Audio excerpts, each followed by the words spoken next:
2025年係令人痛心嘅一年，大埔雲福苑嘅一場大火揭露工程監管不力，大維修涉嫌圍標。而2025年嘅樓市亦都係好壞參半嘅一年。正當部分發展商陷入財困，樓價就錄到輕微嘅升幅，成交量亦都創近年嘅新高。今集我哋會揾嚟研究員、學者同埋反圍標大聯盟嘅發言人。除咗會宏觀咁樣分析下出年嘅樓價走勢，亦都會微觀咁樣由每一位嘅小業主角度出發，睇下點樣自保反圍標。大埔宏福苑外牆棚架火警迅速蔓延至整個屋苑，消防接報大半個鐘之後將火警升到4級，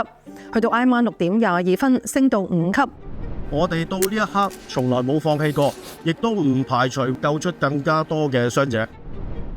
經歷咗43個鐘，大火大致救熄，但就奪走咗超過160人嘅性命，摧毀咗1984戶嘅家園。大埔雲福苑大火期間就正值做緊大維修，3.3億嘅工程造價背後，難免令人懷疑涉嫌圍標。自從2012年政府推出強制驗樓計劃，規定30年或者以上嘅樓宇每10年就要驗樓一次，維修工程嘅需求亦都隨之增加。有集團就 hold 咗呢個機會，圍標相關屋苑，推高工程造價，謀取暴利。除咗宏福苑，咁多年嚟天價維修費嘅新聞，周不時都會有。呢啲工程公司會有一個不合理嘅高價去投標，但係當有10間甚至20間係一個偏高嘅價錢嘅時候，咁其實大家就會傾向去到揀一個冇咁高價嘅公司嘅，但係可能冇咁高價嘅公司本身都係圍標嘅價錢啦。根據香港置業嘅統計，至到2025年底，全港樓齡達到30年或者以上嘅住宅有21,300幾棟，去咗大概80%。隨住時間過去，香港只會越嚟越多舊樓，而被圍標就係每一位小業主都有機會面對嘅風險。要自保，先要了解圍標集團係點樣運作。一般嚟講咧，樓宇做大維修工程咧，首先啦，咁我哋先要揾一間叫顧問公司啦，佢就會嚟到你等大廈嗰度勘探翻嗰等大廈有咩地方需要去到維修。之後咧，就住呢啲咁嘅項目咧，進行一個招標啦。咁一啲圍標集團就會聯同幾間相熟嘅顧問公司啦，佢哋用一個極低嘅價錢去到投標一啲顧問公司，去到搶到呢個大廈嘅一個主導權啦。可能佢就會引入一啲工程公司，有機會係用一個好高嘅價錢去到入標，甚至乎會出現偷工減料嘅問題啦。工程公司會得到一個龐大嘅利潤，因為呢間顧問公司幫佢中標嘛。咁可能透過一啲回佣啊，或者我哋叫賄款啊，俾一啲顧問公司。就住圍標集團嘅手法，我哋嚟拆解一下喺成個招標過程入邊，小業主以至到係政府可以做多啲乜嘢嚟到避免天價維修費。第一，業主要留意顧問公司嘅收費會唔會偏低。顧問費主要分2部分，一係樓宇勘測嘅費用，二係撰寫標書同埋監督工程嘅費用。根據香港測量師學會2012年公布嘅專業服務收費參考表，超過200個單位嘅合理勘測費用係20萬以上。而總額超過800萬嘅工程，顧問費就係工程費嘅6%到8%，亦即係話價值1億嘅工程，合理顧問費應該大概600萬到。第二，工程項目會唔會過於複雜，推高工程費用嘅總額？其實喺政府嘅強制驗樓要求底下咧，其實我哋做最基本嘅維修，去到完成有結構問題嘅位置已經可以㗎啦。我哋見到好多時一啲圍標嘅個案啦，本來嗰間大廈可能係油漆嘅啫，因為油漆係最平嘅，到最後可能佢會建議你不如我哋用紙皮石啊，又或者係用一啲瓦仔磚啦，咁樣去到做，咁樣其實個價錢可以爭好遠。第三，業主可以經過市建局嘅招標妥嚟到物色承建商。招標妥除咗會幫業主進行招標，亦都會委託獨立顧問去到評估工程費用。業主可以用嚟做個參考，睇下入標公司嘅報價係咪合理。不過招標妥都有佢嘅局限性。趙恩來就認為，除咗招標過程，工程監管都好重要，政府可以喺呢一方面做多啲加強工作。香港有一半嘅工程都係做政府工程㗎嘛，咁其實政府已經有一套行之有效嘅方法去到進行一個工程嘅監管。其實佢會唔會可能投資少少，將呢一套嘅技術擺喺私人維修市場去到進行抽查嘅工作呢？檢查一下究竟呢個工程公司佢做嘅外牆維修係咪合乎政府嘅最低標準呢？有冇出現一個偷工減料嘅情況呢？如果有呢個情況嘅時候，可能屋宇署會懲罰呢個顧問公司失職啦。第四，當業主立案法團成員慫恿居民投票俾某一間工程公司，小業主就應該要留意法團會唔會俾圍標嘅集團收買，甚至以誤導方式去到收集授權書嚟到控制投票結果。咁過往收到唔少業主求助嘅趙恩來就話，小業主要自救，最直接係積極參與屋苑事務。其實我哋個經驗咧，圍標集團攞到盡咧，都係攞8至10% 嘅授權書。但係當小業主踴躍出嚟投票嘅時候，其實閒閒地30-40% 小業主出席係好常見嘅。當你個人數多過圍標集團所能夠操控嘅，咁其實到最後就可以剎停或者改變呢個結果啦。以往都有啲成功反圍標嘅案例。2015年嘅荃灣麗城花園通過1.4億嘅維修方案，但係就淨係包括維修外牆、進行油漆同埋換喉等等嘅工程。咁其後屋苑集合5%嘅業主簽名，喺2016年召開業主大會推翻工程。咁之後再重組法團，最後壓低工程造價去到7000萬。要杜絕圍標，政府要加強監管工程公司，小業主亦都要做好監察法團嘅角色。咁至於房屋政策比較成功嘅新加坡，又有冇值得參考嘅地方呢？新加坡有大概80%嘅居民都係住喺組屋，而組屋嘅必要改裝項目，基本上政府會全額資助，包括修復結構裂縫、更換污水喉管等等。雖然同市場主導嘅香港有根本性嘅分別，但係都有一點值得借鑑。新加坡設有市鎮理事會，負責組屋嘅管理。當需要進行到樓宇翻新嗰陣，佢嘅官員都會加入到相關嘅工作委員會一齊合作。咁香港又係咪可以加大政府喺樓宇管理嘅權力，監察法團或者工程公司，避免俾圍標集團操控呢？大家有咩建議都不如留言講下，有機會獲得咖啡禮券。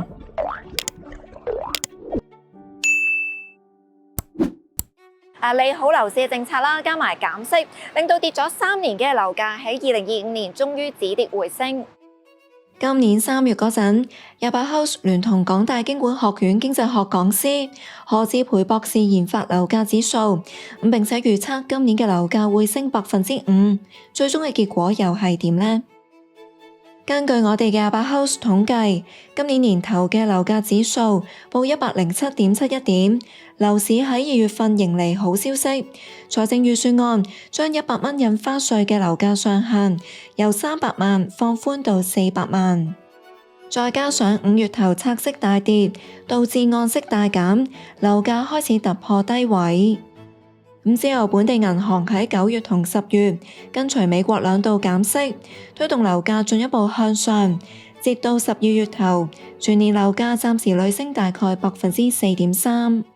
至於租金方面，12月頭報 116.65 點，逼近2019年8月嘅歷史高位，全年暫時累升接近 2%。用家佢可能就係租㗎嘛，咁但係咧呢幾年嗰個租金嘅升幅係幾凌厲，咁對於一啲真正嘅用家嚟講，佢都會睇啦。咦，隨住一啲嘅減息，個成本又低咗，跟住個樓價亦都係比較低，租金咪升得咁高，佢如果比下嘅話咧，咁銷數拍上計，可能轉租咧就係為買嘅。若果由2024年9月美國踏入減息週期到而家，本港銀行嘅最優惠利率就累減咗 0.875 厘。用400萬嘅貸款額做例子，減息週期之前嘅實際按息係 4.125 厘，月供大概19,300幾蚊。減息之後，按息跌到 3.25 厘，月供大概17,400幾蚊，供少咗1,900幾蚊或者1成。除咗本地需求，外來需求都有份推動樓價向上。今年頭11個月，普通話拼音買家嘅入市宗數已經超過12500宗，創歷史新高，涉及金額1256億，逼近2024年嘅1003億水平。設立咁樣啦，咁設立嚟講喺2024年嘅2月底去實行嘅，入市個意欲係更加之強啦。另外第二就係嗰個高才通同埋呢一個優才計劃，截至8月底啦，由2023年到今年嘅8月底，有23萬嘅申請人咧係成功進入香港，不論係一手盤或者二手盤，佢哋賣樓嘅時候，其實佢哋都係一個重要嘅持份者。內地買家比較鍾意買新盤，尤其是係一啲坐落名校網嘅樓盤，例如係津博同埋對 MVP， 普通話拼音嘅買家就佔咗總數嘅一半。但雖然2025年嘅樓價有輕微嘅升幅，但係如果我哋對比翻21年嗰個高位咧，都仲係跌緊2成3㗎。咁26年個走勢又會係點呢？咁一齊由經濟環境、息口同埋供應量3方面分析一下。我覺得明年2026年咧都會有升幅嘅，我諗5%左右啦。你話有啲大嘅升幅咧，我又覺得就唔係咁容易，因為始終我哋好多嘅經濟數字咧都同呢個疫情前係有一啲距離嘅。我哋個 GDP 增長係正嘅，但係咧就我哋睇到我哋嘅股市上唔翻歷史高位啦。股市即係如果上翻到一啲比較高啲嘅水平嘅話咧，創造到財富咧，啲人就願意使錢，就會百業興旺。百業興旺嗰陣時咧，咁跟住就水漲船高咧，比較願意咧係睇到個美好嘅前景就去買樓嘅。截到12月17號，恒指報25,468點，比舊年年尾嘅大概2萬點鬆啲，升咗接近2成6%，但係都仲係比2018年超過33000點嘅歷史高位有2成3嘅差距。經濟環境以外，今年利好樓市嘅減息因素，2026年都未必會再見到。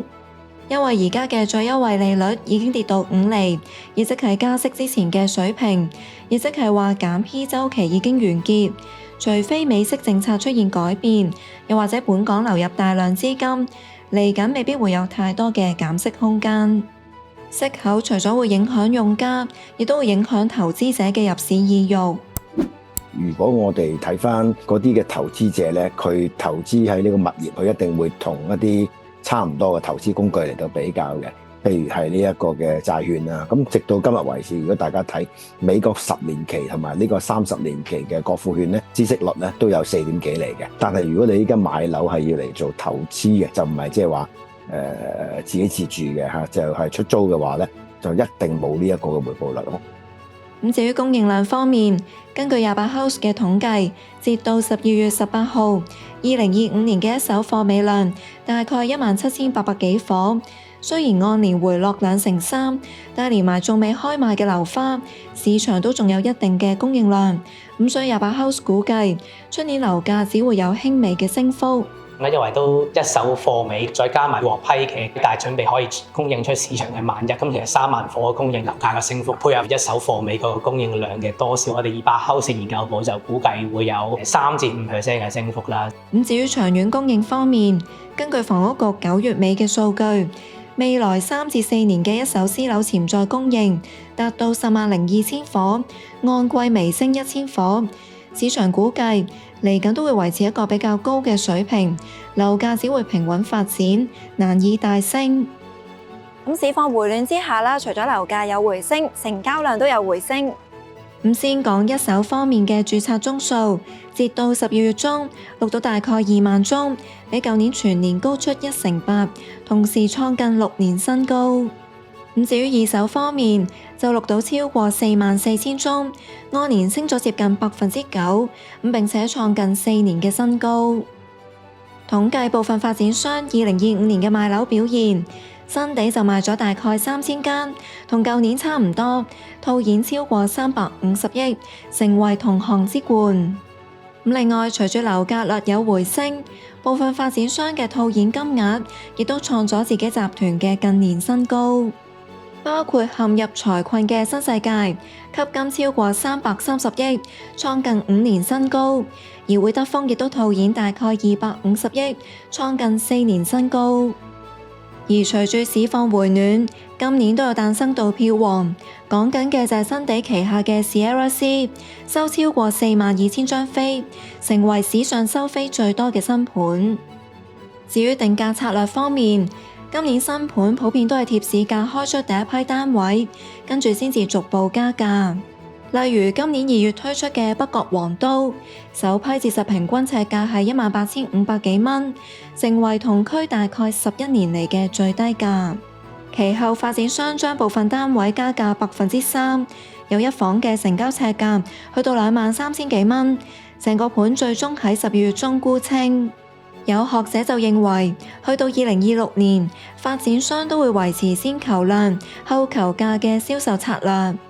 咁我相信佢都係試水溫先嘅，即係如果話貼近一個市價嘅水平，如果都係話唔錯喎，有好多人去認購啊，咁可能有啲微調一啲嘅價格我相信大幅升嘅可能就唔會嘅啫。咁我相信即係都唔會係見到飛禽大咬。咁雖然啦，2025年嘅樓價同成交量啦都有起色㗎，但係部分發展商都未能夠擺脫財困，財政壓力陸續浮現。點解會出現財困呢？其實就源於香港長年嘅低息環境，令發展商習慣咗利用廉價嘅信貸，透過高槓桿去擴張佢哋嘅商業版圖。但係喺2022至23年間，聯儲局突然激進咁加息，呢種嘅轉變令市場始料不及。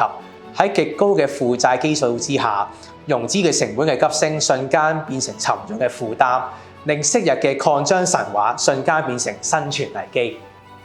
最震撼市場嘅莫過於負債過千億嘅新世界。2月嗰陣宣布集團嘅首要工作係減債，短期之內唔派息。5月尾又宣布延遲4筆永續債派息。6月嗰陣更加融資882億，涵蓋現有境外無抵押金融債務。直到近日又再傳出鄭家純家族計劃出售瑰麗酒店嚟到幫助新世界周轉。咁睇返集團至到6月嗰陣嘅全年業績報告，新世界嘅淨負債比率係58.1%，不過呢一個比率就未必能夠反映全貌，因為會計準則容許將永續債列入權益而唔係負債。咁若果將呢一啲隱形債務加返入去，市場分析估算新世界實際嘅淨負債比率或者接近90%，而呢一個比率越高，就代表還款能力越低。除咗新世界，唔少中小型發展商嘅淨負債比率都處於偏高嘅水平，大部分超過50%。例如佳明集團甚至超過2倍，咁即係話公司已經資不抵債。但係學者就認為，本港發展商唔會出現大規模違約嘅情況。始終佢哋嗰個投資組合裏面都有一堆嘢喺度嘅，咁所以就能夠都叫做幾有力咁樣去減低個負債水平。中小型嗰啲佢唔多唔少都有一啲商廈一啲嘅商場啊可以賣出去嘅。希望就係我賣出去嘅話，賣得個比較好嘅價錢。可能以後我唔收租，但係我依家就係減咗個債咁嘅利息支出。對於一般小市民嚟講啦，咁一層樓啦，除咗係身家啦，亦都係家園嚟㗎。咁無論樓價係升定跌都好啦，都冇嘢重要得過人身安全同樓宇安全。咁喺度祝大家2026年都可以健康平安。